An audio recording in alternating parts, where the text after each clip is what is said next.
काले मम सामने हो, बंसी बजाते मन को बुलभाते। गाता यही मैं तननाथ त्यागूं, गोविंद दामोदर माधवेति। याज्ञवल्क्य भरद्वाज मुनि उमा समेत महेश, बंदौ तुलसीदास पुनि कागभूषुंड खगेश। वह देह नहीं जिसने न कभी परमार्थ का पथ पाया नहीं। रसना वो नहीं जिसने न कभी रघुनाथ के गुण गण गाया नहीं। जननी वो नहीं जिसने निज कोख से राम प्रिया सुत जाया नहीं। इस जीवन में कुछ पाया नहीं, तुलसी रति राम को गाया नहीं। सखा धर्ममय असरथ जाके, जीतन कहन कतहु रिपुता के। बोलिए सियावर रामचंद्र की जय। अनंत अनंत अनंत कोटि ब्रह्मांड नायक अकारण करुणा करुणालय परमाराध्य श्री सीतारामचंद्र जी महाराज, श्री राम कथा के आद्य आचार्य भगवान बहुत भावन भोलेनाथ शंकर जी, श्री सीताराम जी के चरण कमलों में अहर्निश अनुराग रखने वाले आंजनेय हनुमान जी महाराज एवं कालजयी ग्रंथ श्रीमद् रामचरितमानस के प्रणेता अहर्निश पूज्यपाद कविता कानन के श्री संत शिरोमणि गोस्वामी तुलसीदास जी महाराज, श्री राम कथा सत्संग लिंक से जुड़े हुए समस्त समादरणीय महानुभावों भद्र पुरुषों, अर्चनीय वंदनीय पूजनीय माताओं तथा बहनों एवं कार्यक्रम के संचालक परम आदरणीय श्री पटेल जी। आइए, विगत कुछ दिनों से रामचरितमानस का वह पावन प्रसंग गतिशील है जो धर्मरथ के नाम से जाना जाता है। कथा के क्रम में कल हम लोगों ने धर्मरथ की कुछ विशेषताएं रामानुज कुमार लक्ष्मण में देखने का प्रयास किया था। पुनश्च आज मेरा अनुरोध होगा, धर्मरथ के रथी के रूप में मानस जी के जिस पात्र की चर्चा करने का विचार आज है वो एक महिला पात्र है। अभी तक इस प्रसंग पर जितनी भी चर्चा की गई सब पुरुष पात्र ही रहे हैं। एक महिला पात्र श्रीमद् रामचरितमानस जी का, जिसका नाम गोस्वामी जी महाराज नहीं देते। कारण क्या रहा होगा ये तो भगवान जाने और गोस्वामी जी जाने, लेकिन जगत में व्यवहार के लिए बिना नाम का कोई व्यक्ति नहीं होता। सामान्य से सामान्य पात्रों के भी नाम गोस्वामी जी ने दिए हैं, लेकिन मानस जी के दो महान पात्र, एक केवट और द्वितीय माता सबरी, जिसका नाम सामान्य तौर पर प्राप्त नहीं होता, ग्रंथों में है, उपलब्ध है। आज के लिए मैं निवेदन करूं, जिस धर्म रथ पर आरूढ़ होती हैं माता सबरी, माता सबरी का सामान्य परिचय मैं आपसे अनुरोध करूं। माता सबरी सबर राज बाहुक की कन्या थी। ये राजकुमारी हैं। इनके पिताजी, सबर एक जाति होती है, भील जाति का एक वर्ग है सबर, उसके राजा थे।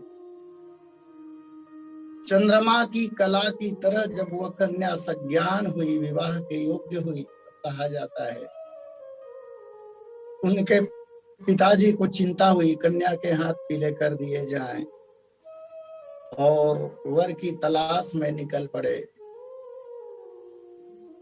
माता सबरी के लिए उनके पिता के मति के अनुसार सुयोग्य वर का चयन हुआ। पिताजी बहुत प्रसन्न थे।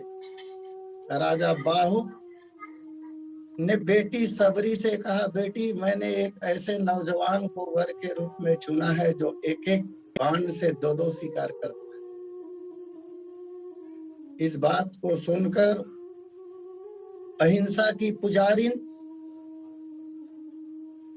माता सबरी को बड़ा क्षोभ हुआ। विवाह की तैयारियां चल रही थी। कथा सुनने को मिलती है बहुत से पशु बारातियों के स्वागत के लिए बांधे गए थे, परंपरा रही होगी उनकी। ये पशु बंधे हुए आवाज किया करते थे, दीन भाव से सबरी से सहा नहीं जाता था। विवाह की घड़ी जब निकट आई तो कहते हैं सबरी ने एक रात सभी जानवरों को रात में खोल दिया और स्वयं घर का त्याग करके निकल पड़ी वन की ओर। एक ऋषि के पुण्य से सुसिंचित वह पर्वत और वह वन आज भी उनके नाम पर ही जाना जाता है, मतंग वन। मतंग एक ऋषि थे, उनके आश्रम में सीधे नहीं गए, आश्रम के आसपास कहीं रहती थी वो। और सेवा का व्रत सबरी ने जो लिया था, और इस व्रत के कारण ही सबरी को भगवान राम का दर्शन होता है।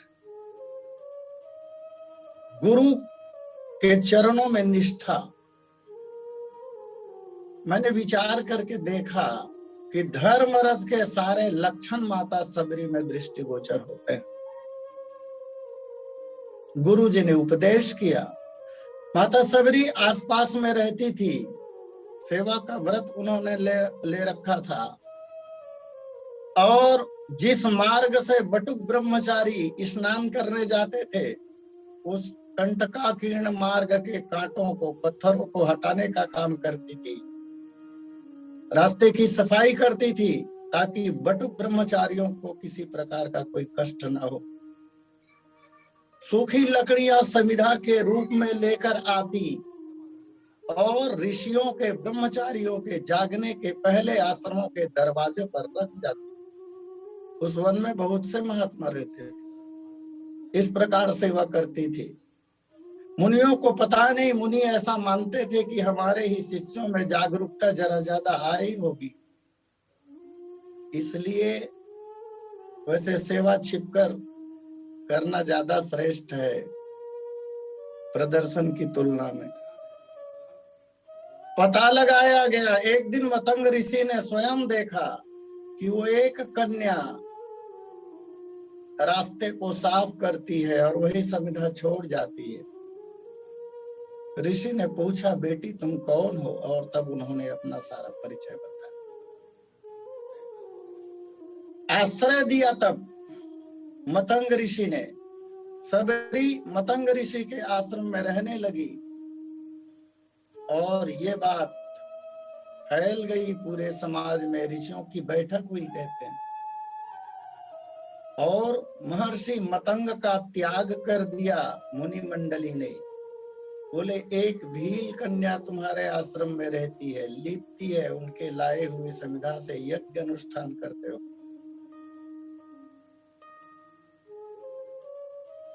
और इस तरह अपमानित होना पड़ा सबरी को भी, मतंग ऋषि को भी। और इसका परिणाम ये हुआ, जब सज्जन सताए जाते हैं तो कोई ना कोई बड़ी दुर्घटना घटती है। पास में जो सरोवर था, उस सरोवर का पानी खून जैसा लाल हो गया। और तब भी धैर्य इन्होंने नहीं छोड़ा। बहुत दिन हो गए, वृद्ध हो गए थे महात्मा। और जब महात्मा जी अपनी अलौकिक लीला को संवरण करके परम धाम जाने लगे, तो सबरी बहुत रोती है और कहने लगी, गुरुजी आप जा रहे हो, मैं भी जाऊंगी। मतंग ने समझाया, बेटी तू नहीं जा, तुम यहीं रहो और सात्विक भाव से सेवा करते रहो, भगवान का स्मरण करते रहो। एक दिन भगवान स्वयं चलकर तुम्हारी कुटिया तक आएंगे। तब सबरी ने पूछा था, भगवान कब आएंगे? तब महर्षि मतंग ने कहा था, आज से 10,000 वर्ष के बाद भगवान राम तुम्हारी कुटिया पर आएंगे। क्या निष्ठा है! 10,000 वर्षों तक धैर्य पूर्वक माता सबरी ने भगवान का इंतजार किया। घर को छोड़कर निकली, समाज के लोग आकर समझा बुझाकर अथवा भय दिखाकर ले जा सकते थे। बाद में ऋषियों के द्वारा भी अपमानित होना पड़ा। सबसे कठिन जाति अवमाना, गुरुदेव को समाज से बहिष्कृत किया गया। यह अपमान उन्होंने झेला, सह लिया। लोग चाहते अगर तो बड़ा नुकसान कर सकते थे, लेकिन यही है शौर्य माता सबरी का, सौरज धीरज धैर्य चाका। समाज के अपमान से वो डरी नहीं, झेलती रही। और कुछ दिन नहीं, 10,000 वर्षों तक झेलती रही। प्रभु के आगमन की प्रतीक्षा करती रही, धैर्य छोड़ा नहीं। सौरज धीरज धैर्य चाका, सत्यशील दृढ़ ध्वजा पताका। प्रभु के आगमन का इंतजार, भगवान से बड़ा सत्य कोई है नहीं। और सबरी ने कभी अपने जीवन में झूठ कहा भी नहीं। गुरु जी के द्वारा बोले गए वचन का पालन करती रही। सत्य का पालन सबरी के जीवन में देखा जाए। वैसे भी पशु कटने के लिए तैयार थे और उससे दुखी होकर सत्य का अनुसरण करती हुई अहिंसा के मार्ग पर वो राही चल पड़ी थी। इससे बड़ा सत्य जीवन में क्या होगा? सत्यशील दृढ़ ध्वजा पताका, आजन्म साध्वी रही, विवाह नहीं किया। यदि चाहती तो किसी हिंसक व्यक्ति से, न सही अहिंसक व्यक्ति से विवाह कर सकती थी, लेकिन ऐसा किया नहीं। सत्यशील दृढ़ ध्वजा पताका सबरी के जीवन। एक दिन भगवान राम आए, सीता जी का हरण हो चुका है, भगवान राम का आगमन हुआ। कुमार लक्ष्मण के साथ भगवान आश्रम में पधारते हैं। और तब गोस्वामी जी महाराज ने कहा, सबरी देख राम गृह आए, मुनि के वचन समुझ जिय भाई।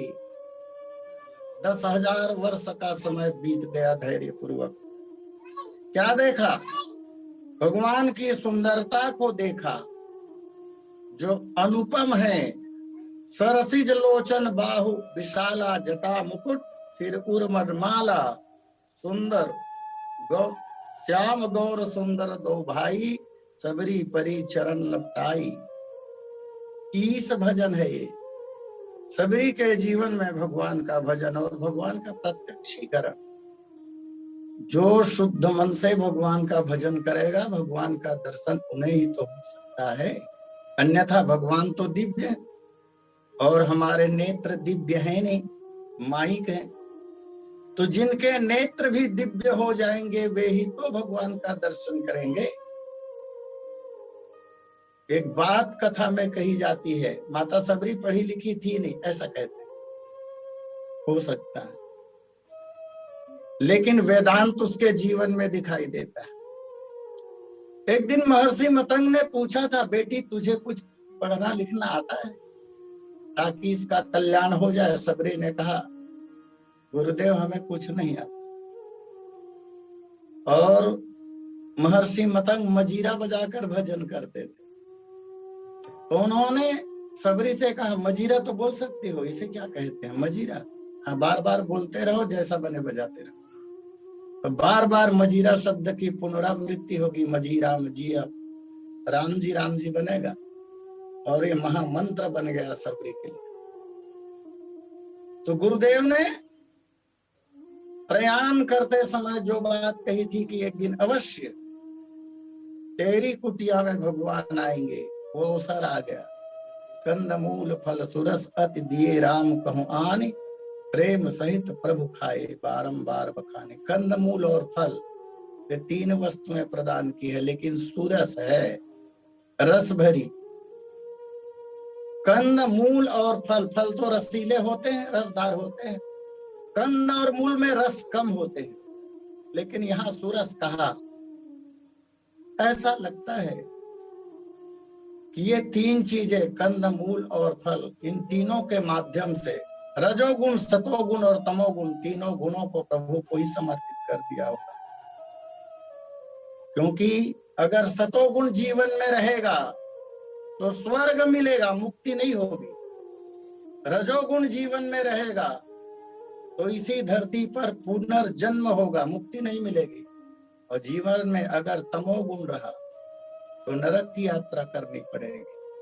इन तीन वस्तुओं के माध्यम से मानो माता सबरी ने तीनों गुण भगवान को समर्पित कर दिए। अब गीता की वो मान्यता जो कृष्ण जी ने अर्जुन से कही थी, त्रैगुण्य विषया वेदा निस्त्रैगुण्यो भवार्जुन, तीनों गुणों से हे अर्जुन ऊपर उठ जाओ।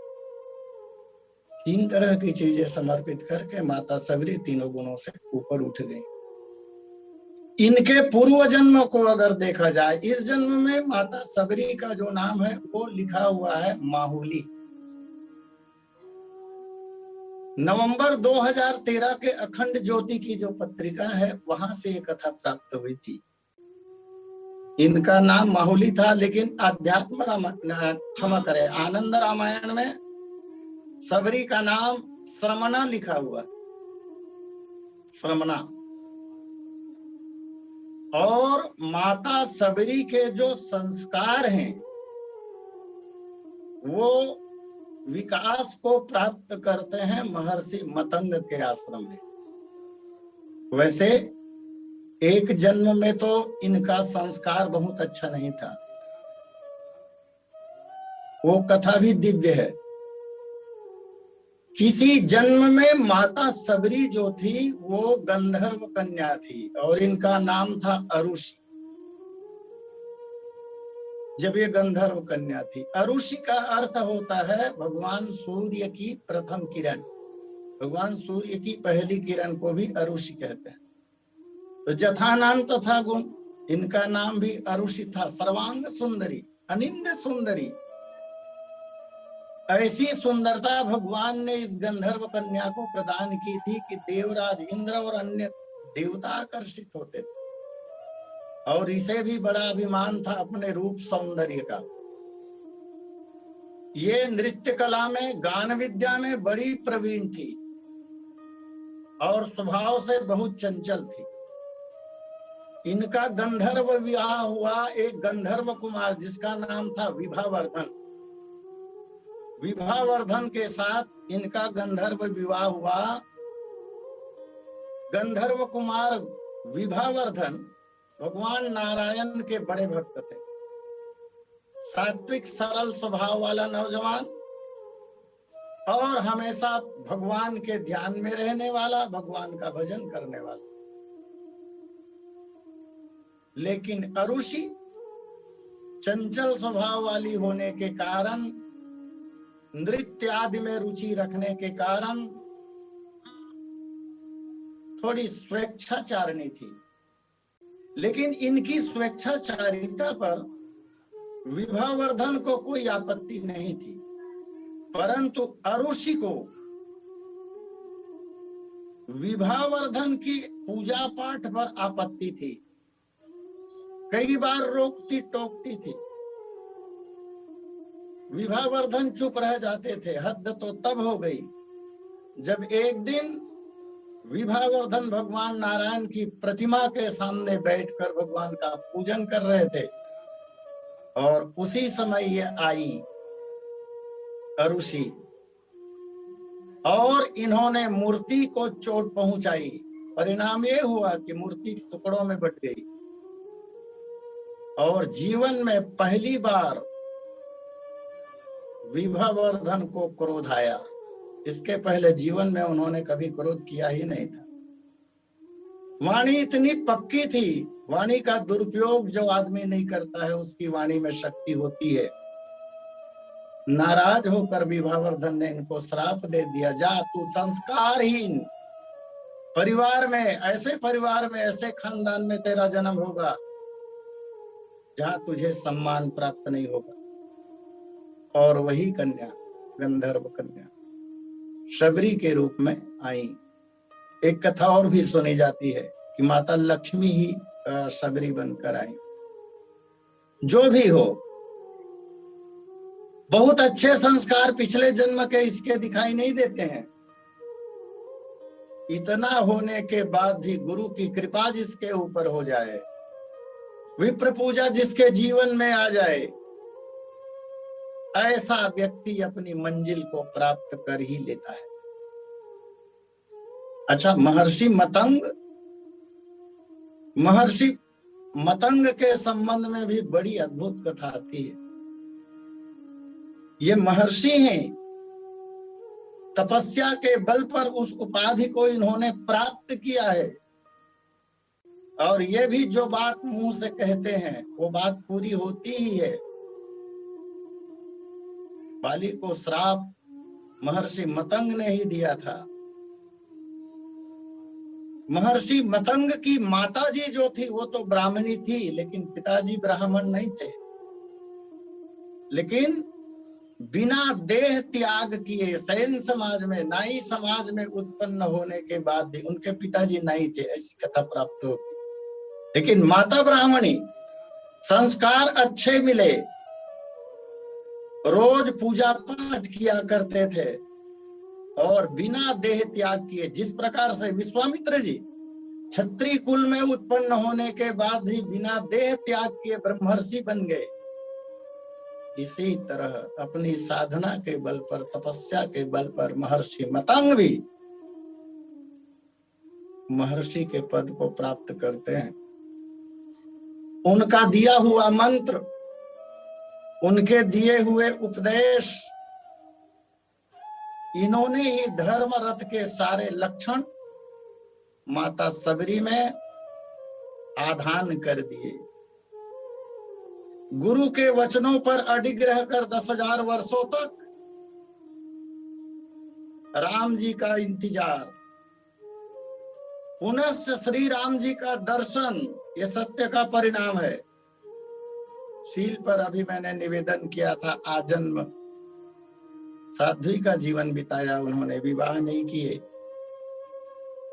बल विवेक दम परहित घोरे, शरीर में बल न रहा होगा क्योंकि तपस्विनी का जीवन अभावग्रस्त जीवन है, और जंगल में मिलेगा भी क्या खाने को, कंदमूल फल के सिवाय। तो शरीर में बल तो कम रहा होगा, लेकिन आत्म बल बहुत तेज है माता सबरी का। और उन्होंने विवाह नहीं किया, इसका तात्पर्य भी ऐसा लगता है कि जगत की नश्वरता का ज्ञान उसे है, माने विवेक भी उनके पास है। साध्वी का जीवन बिताना, साध्वी का जीवन बिताते हुए उन्होंने इंद्रियों को अपने वश में किया। ये है दमन, बल विवेक दम। परहित घोड़े, परोपकार का घोड़ा है इनके पास। मैंने निवेदन किया, रोज रास्ते को साफ करती थी। कोई आदमी साधन संपन्न होते हुए कोई परोपकार का कार्य करे, सेवा करे, किसी की बात समझ में आती है। लेकिन जो आदमी अभावग्रस्त हो और अभावग्रस्त होने के बाद में निरंतर परोपकार का काम करे, सेवा करे, स्तुत्य है, वंदनीय है। बल विवेक दम परहित घोरे, चारों घोड़े मौजूद हैं इनके धर्म रथ में। क्षमा कृपा समतारज जोरे, गुरु की कृपा प्राप्त है। समाज के द्वारा प्रताड़ित किया गया, अपमानित किया गया, क्षमा कर दी लोगों को।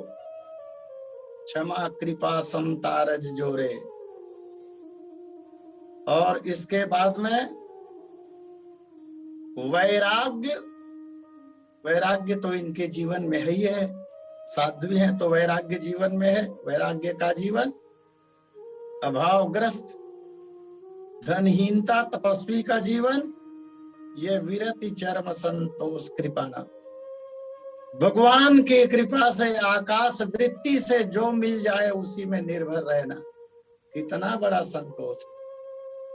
ऐसी कोई कथा तो अभी तक हमें नहीं मिली, कहीं हो तो नहीं मालूम।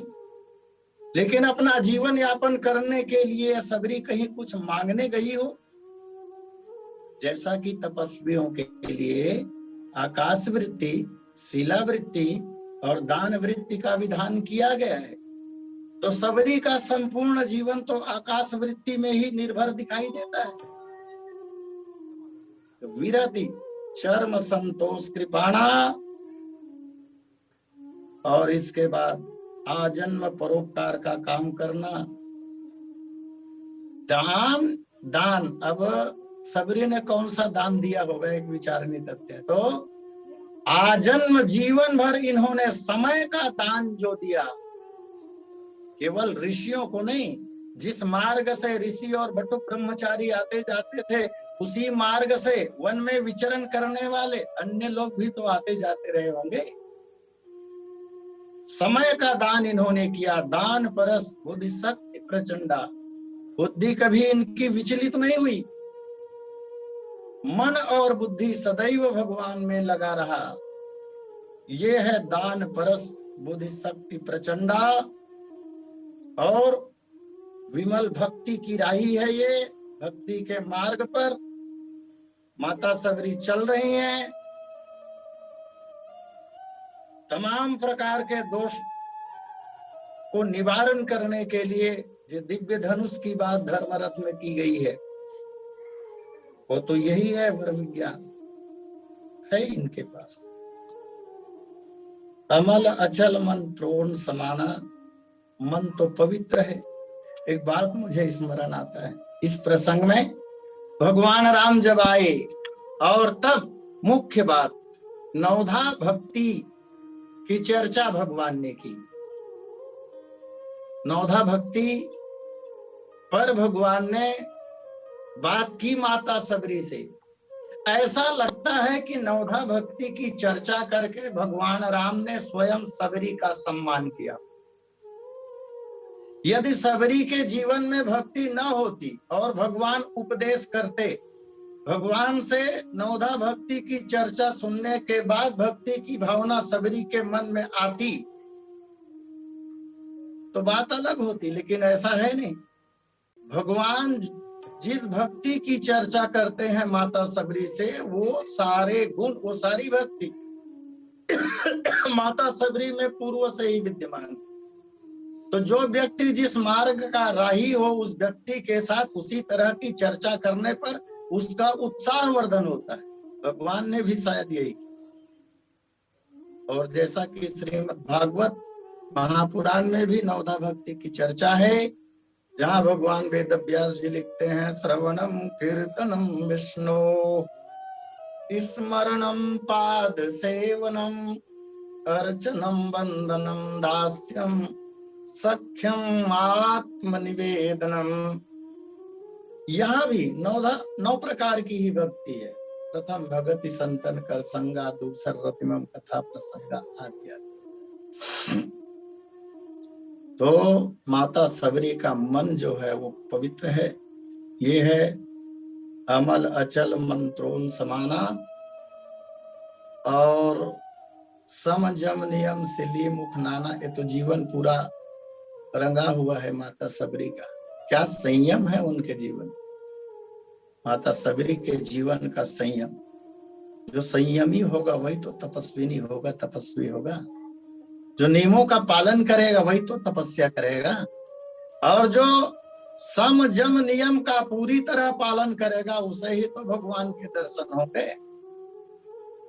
यहाँ तो लाखों लाखों वर्षों तक उल्टे लटक कर हिमालय पर्वत में कठोर साधना साधने के बाद भी सपने में भगवान का दर्शन दुर्लभ है।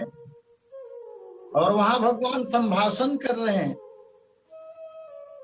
भगवान माता सबरी से चर्चा कर रहे हैं, बात कर रहे हैं, नवधा भक्ति का उपदेश कर रहे हैं जो बड़ी दिव्य है। और उसके पश्चात एक बात जो आती है, भगवान के सामने माता सबरी ने योगाग्नि के द्वारा अपना उत्सर्ग कर दिया। भगवान को प्राप्त कर लेने के बाद अब कुछ प्राप्त करना शेष है ही नहीं, तो किसके लिए जीवन रखा जाए। अथवा हमें भले दिखाई न दे रहा हो, माता सबरी की जो आयु थी वो उतनी रही हो, हम लोग कर्म के साथ साथ भाग्य को भी स्वीकार करते हैं। ये तो भगवान ब्रह्मा ही जाने, भगवान राम जी ही जाने, लेकिन ऐसा हुआ है। इस तरह माता सबरी का समग्र जीवन। अच्छा, ऐसा जो लोग करते हैं, जो लोग परोपकारी होते हैं, जिनके जीवन में श्रद्धा होती है, विश्वास होता है, भक्ति होती है जिनके जीवन में, ऐसे महान परोपकारी लोग चमत्कार कभी करना चाहते नहीं है, फिर भी कभी चमत्कार हो जाता है। जब भगवान राम का पदार्पण हुआ माता सबरी के आश्रम में, और भगवान का चरण पखारने के लिए बर्तन लेकर माता सबरी जब सरोवर में जाती है, तो कहते हैं कि जैसे ही उन्होंने जल लेने का प्रयास किया, ऐसे ही उस सरोवर का जल अमृत की तरह पवित्र हो गया। ये माता सबरी के पुण्य का ही परिणाम था। भगवान राम को जो स्नेह मिला, आतिथ्य सत्कार भगवान ने स्वीकार की। बाद में बहुत स्थानों पर ऐसी बातें आती है, कथाएं आती हैं। भगवान राम लंका विजय करने के बाद में जब आए तो भगवान की खूब खातिरदारी, माताएं अपने अपने भवनों में आमंत्रित करती हैं राम को। और एक कथा तो ऐसी है कि ससुराल से भी आमंत्रण आया, श्री जी के साथ भगवान वहां भी पधारते हैं। 56 प्रकार के व्यंजन बनाएंगे, और जो व्यंजन बनाती है उसके मन में ये बात जरूर रहती है कि खाने वाला हमारे व्यंजन की बड़ाई करे। भगवान राम से पूछा जाता था, क्यों राम जी भोजन स्वादिष्ट है? तो भगवान ये कहते थे, हाँ स्वादिष्ट तो है, इसमें दो राय, भोजन बहुत अच्छा बना, लेकिन वो स्वाद नहीं जो सबरी के कंदमूल फल में थे। ऐसी बातें राम जी ने अनेकों जगह कही है। वशिष्ठ जी के यहाँ, वशिष्ठ गुरु जी के यहाँ आश्रम में एक बार माता अरुंधति ने श्री राम को बुलाया, और अब माता अरुंधति ने भी श्री राम से ही पूछा। तब भगवान ने यही उत्तर गुरु माता को दिया था। तो जिनके जीवन में इन सद्गुणों का विकास हो जाता है, ये सद्गुण जिनके जीवन में आ जाते हैं, उनका जीवन ही सुवासित हो जाता है। और केवल उनका जीवन सुवासित होता है इतनी ही बात नहीं, वो जगत का मार्ग प्रशस्त करते हैं, जगत का कल्याण करते हैं। और सही बात तो ये है कि इन लोगों का जन्म जगत के कल्याण के लिए ही होता है। माता सबरी का जन्म भी लोक शिक्षा के लिए है। अभावग्रस्त जिंदगी जीने के बाद इतनी ऊंचाइयों को प्राप्त करना, भगवान का साक्षात दर्शन करना, देख लेना भी एक अलग बात है। दुर्योधन और कृष्ण, दुर्योधन कृष्ण को कई बार देखता था, लेकिन उस दर्शन से मतलब क्या हुआ? एक भी परिणाम, एक भी फल कुछ तो प्राप्त नहीं हुआ। दुर्योधन के जीवन में सुधार तो नहीं हुआ, रंच मात्र भी। यहाँ भगवान राम स्वयं माता सबरी को माता कहते हैं। हाँ, एक बात और कही जाती है कि सबरी के जूठे बेर भगवान ने खाए। इस पर तो विवाद भी हुआ था, मुझे उस पर कुछ नहीं कहना है। लेकिन जब भगवान राम ने माता सबरी को माता कह ही दिया तो क्या आपत्ति हो गई? माता के जूठे बेटे नहीं खाते। जब श्री राम ने उन्हें माता कहा ही है तो जूठे बेर खा लिए होंगे, आपत्ति क्या है? अच्छा, जूठन का तात्पर्य भी क्या? ऐसा नहीं है कि एक फल को मुंह में लगा के आधा खा के फिर आधा दे, ऐसा जूठन नहीं। कोई भी वस्तु बनी हो और भगवान को भोग लगाने के पहले अगर खा लिए जाए किसी के द्वारा तो वो जूठा ही हो जाता है। हमारा शास्त्र तो ये कहता है। मान लीजिए कोई चीज बनी, उसमें से अलग से थोड़ा निकाल के किसी ने चख लिया, खा लिया, अब भगवान को भोग अभी नहीं लगा है, तो भगवान को भोग लगने के पहले उस भोजन का उपयोग अगर हो जाता है किसी भी मात्रा में तो वो भोजन जूठा माना जाता है। इन अर्थों में जब बेर के फलों का संग्रह माता सबरी ने किया, ऐसी कथा भी प्राप्त होती, तो फलों को तोड़कर परीक्षण करने की दृष्टि से फल को चखती थी। जिस पेड़ के फल मीठे होते थे उन पेड़ के फलों को संग्रहित करती थी और संग्रह करके रखती थी, सुखा के रखती थी। अभी अभी दोहे में गोस्वामी जी महाराज ने लिखा, कंदमूल फल सुरस अति दिए राम कुंवान। बेर का फल खिलाने की बात कही जाती है। यहाँ बेर तो नहीं लिखा, लेकिन कथाओं में प्राप्त होता है और सुनने को भी मिलता है। संतों के वचन भी तो प्रमाण है। तो अगर बेर के फल रहे होंगे तो वो भी सूखे बेर के फल, तो सूखा बेर कहाँ से सरस होता है? जो निवेदन मैंने किया था। आइए, समय पूर्णता की ओर है। संक्षेप में हमने माता सबरी के जीवन में धर्मरथ के सारे अंगों को देखने का एक छोटा सा प्रयास किया और इसके साथ आज के लिए मैं अपनी वाणी को विराम दूं और शेष समय संचालक